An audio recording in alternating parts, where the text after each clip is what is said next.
Hello, हाँ जी भाइयों, मैं बिल्लू भटूरा, आप लोगों का पर्सनल ट्रेनर। तो आप लोगों ने अगर बॉडी बनानी है तो आप लोगों ने खाना पड़ेगा ए ए डिब्बा। ये डिब्बा नहीं खाओगे तो बॉडी नहीं बनेगी। पाउडर खाना पड़ेगा बॉडी बनाने के लिए, वरना you are useless fellow, very useless, no body, you will not get in body. So आप मेरी बात मानो और डिब्बा खाओ, बॉडी ऐसी हो जाएगी कि मज़ा आ जाएगा। ठीक है भाइयों। Well hey guys, this is Deep Khan back with another video. तो आज की वीडियो है हमारी एक मिथ बस्टर सीरीज़। जैसे कि कई सारी मिथ या ब्रो साइंस हमारे यहाँ फैली हुई हैं, तो उन अफवाहों को कम करने के लिए मैं एक सीरीज़ लेके आया हूँ जिसका नाम है मिथ बस्टिंग सीरीज़। तो आज उसका पहला एपिसोड है। तो क्या वे प्रोटीन नहीं लेने से आपकी बॉडी नहीं बनेगी? तो इस मिथ को आज हम क्लियर करते हैं। पहले जानते हैं वे प्रोटीन है क्या। वे प्रोटीन, दूध में दो चीज़ें होती हैं। जब दूध फटता है तो उसमें दो चीज़ें निकलती हैं, एक पनीर और उसका एक पानी। जो पनीर होता है उसे हम कहते हैं केसीन प्रोटीन, और जो पानी होता है उसे हम कहते हैं वे प्रोटीन।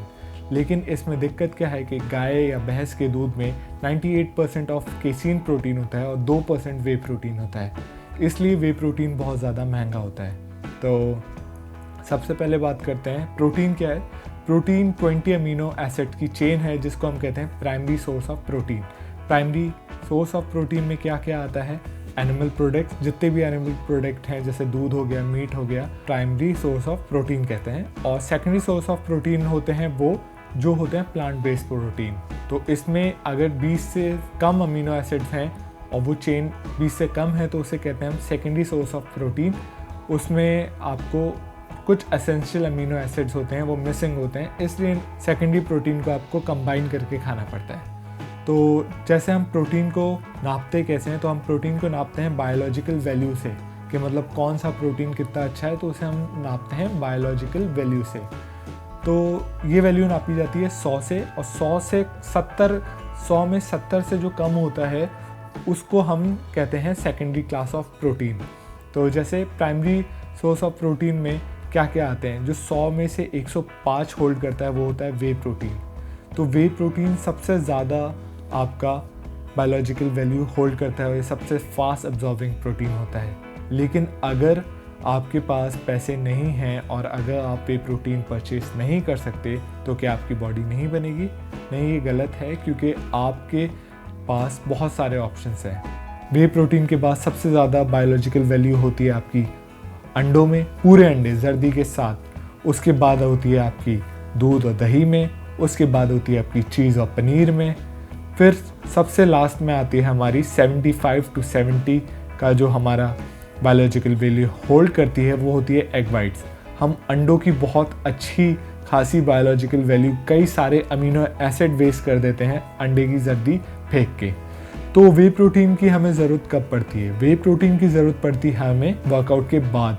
वर्कआउट के बाद जब हमें कोई ऐसा प्रोटीन चाहिए हो जो जल्दी से हमारी बॉडी में जाए और रिकवरी स्टार्ट कर दे, क्योंकि मसल रिकवरी सिर्फ प्रोटीन कर सकता है। और इसलिए लोग सजेस्ट करते हैं आपको वर्कआउट के बाद लो वे प्रोटीन। लेकिन अगर आपके पास पैसे नहीं हैं तो आप लोग ले सकते हैं अंडे। और अंडे आप ऐसे ले सकते हैं, अगर आपको फास्ट डाइजेस्टिंग के लिए चाहिए तो आप एग वाइट्स रखिए 4 और उसमें 2 होल एग रख लीजिए। तो टोटल आपके 6 अंडे हो गए, जिसमें आपकी बायोलॉजिकल वैल्यू भी अच्छी हुई और आपने अपने आप को फास्ट एब्जॉर्बिंग प्रोटीन भी दिया वे प्रोटीन के बाद। जो लोग वेजिटेरियन हैं वो लोग क्या करें? वो कहेंगे भाई हम तो अंडे खाते ही नहीं हैं, हम क्या करें? तो आप लोग क्या कर सकते हैं, आप लोग दूध ले सकते हैं, दही ले सकते हैं, एक लस्सी बना सकते हैं अच्छी सी, और उसके साथ पनीर ले सकते हैं। ये ज़्यादा फास्ट एब्जॉर्बिंग नहीं है, लेकिन आप लोगों को फिर भी प्राइमरी सोर्स ऑफ प्रोटीन मिलेगा और आप लोग अच्छे से मसल रिकवर कर जाओगे। प्रोटीन से मसल रिकवर कैसे होता है? प्रोटीन में जो अमीनो एसिड्स होते हैं वो जाके हमारी बॉडी में मसल को रिकवर करते हैं। इसमें हमें 9 एसेंशियल अमीनो एसिड जो होते हैं वो बाहर से मिलते हैं और 11 हमारी बॉडी बनाती है। तो इसलिए हमें प्राइमरी सोर्स ऑफ प्रोटीन की ज़्यादा ज़रूरत होती है। तो जो वेजिटेरियन है वो डेयरी प्रोडक्ट्स का यूज़ कर सकते हैं, और जो नॉन वेजिटेरियन है वो दूध और अंडे का इस्तेमाल कर सकते हैं। और अब मैं आपको बताता हूँ आपको प्रोटीन कब लेना चाहिए और कब नहीं। प्रोटीन लेने से पहले आपकी बजट पे भी डिपेंड करता है। अगर आप स्कूल गोइंग स्टूडेंट हैं या कॉलेज गोइंग स्टूडेंट है जो अपने फैमिली पे डिपेंड हैं, तो हो सकता है आप लोगों के पास इतनी पॉकेट मनी नहीं हो कि आप वे प्रोटीन अफोर्ड कर सकें, या फिर अगर आप वे प्रोटीन अफोर्ड करेंगे तो आप पूरी डाइट अफोर्ड नहीं कर पाएंगे।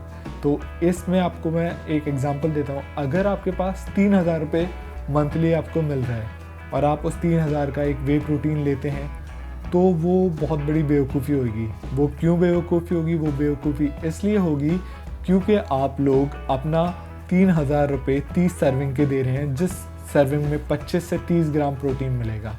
और वही 3,000 रुपये आप 100 रुपये की अगर आप अपनी डाइट लेंगे तो उसमें आपको अच्छा खासा प्रोटीन मिल जाएगा। और आप कार्बोहाइड्रेट्स के लिए आप अपने घर का खाना खा सकते हैं, रोटी खा सकते हैं, ब्रेड खा सकते हैं, राइस खा सकते हैं, और उन 100 रुपये से आप अपनी प्रोटीन ला सकते हैं अंडों से, अपने चिकन से, अपने डेयरी प्रोडक्ट से। और जो वेजिटेरियन है वो डेयरी प्रोडक्ट यूज़ कर सकते हैं। और वो मेल जो है वो थोड़ा सा सोया खाएं अगर आपको सोया खाना है। सोया में जो प्रोटीन होती है उसकी बायोलॉजिकल वैल्यू 60 होती है, तो वो 10 बायोलॉजिकल वैल्यू कम होती है, 60 या 65 होती है। और लेकिन उसमें प्रॉब्लम क्या है? उसमें प्रॉब्लम सिर्फ ये है कि उसमें आप मेल्स का ईस्ट्रोजन लेवल बढ़ सकता है, वो ईस्ट्रोजन लेवल को डोमिनेट कर सकती है आपकी। इस वजह से आपको कम सोया खाना है। आप बाकी ध्यान दे सकते हैं आप अपने प्राइमरी प्रोटीन में, जैसे आप राजमा खा लें, राजमा के साथ दही रख लें और उसके साथ चावल खा लें, तो आपके जो मिसिंग अमीनो एसिड्स हैं वो चावल और राजमा के साथ कंप्लीट हो जाएंगे और आपको कई सारे जितने आपके अमीनो एसिड रह रहे होंगे वो मिल जाएंगे आपको दही से। तो ये थी पूरी वीडियो आपकी वे प्रोटीन के ऊपर कि आपको वे प्रोटीन लेना है, अगर बॉडी बनानी है तो लेना ही लेना है, नहीं लेना आपको वे प्रोटीन अगर आपके पास पैसे नहीं हैं। अगर आपके पास पैसे हैं तो वे प्रोटीन बेस्ट है, आप लीजिए उसे और आप अपने ऊपर लगाएं। लेकिन अगर आपके पास पैसे नहीं हैं तो आप उसे छोड़ दीजिए, फिर कभी ले लेंगे। मैं भी वे प्रोटीन ज़्यादा यूज़ नहीं करता, जब मेरे पास अच्छा खासा बजट होता है तो मैं उसे यूज़ करता हूँ। अगर आपको ये वीडियो पसंद आई हो तो आप मेरे चैनल को सब्सक्राइब करें, उस पर कमेंट करें और लाइक करें, और कमेंट करके पूछें आपको अगली वीडियो किस चीज़ के लिए चाहिए। जितना आप मुझसे पूछेंगे मैं आपको उस चीज़ के लिए वीडियो बनाऊंगा। मेरी पहली वीडियो में एक बंदे ने मुझसे कहा था कि मुझे जिम मैथ्स के बारे में वीडियो चाहिए, तो मैंने ये स्टार्ट की है सीरीज़। और अगर आप कोई भी टॉपिक पे आप मुझसे कहेंगे मैं उसके बारे में फुल रिसर्च करके आपको वीडियो बना के दूंगा। और थैंक यू।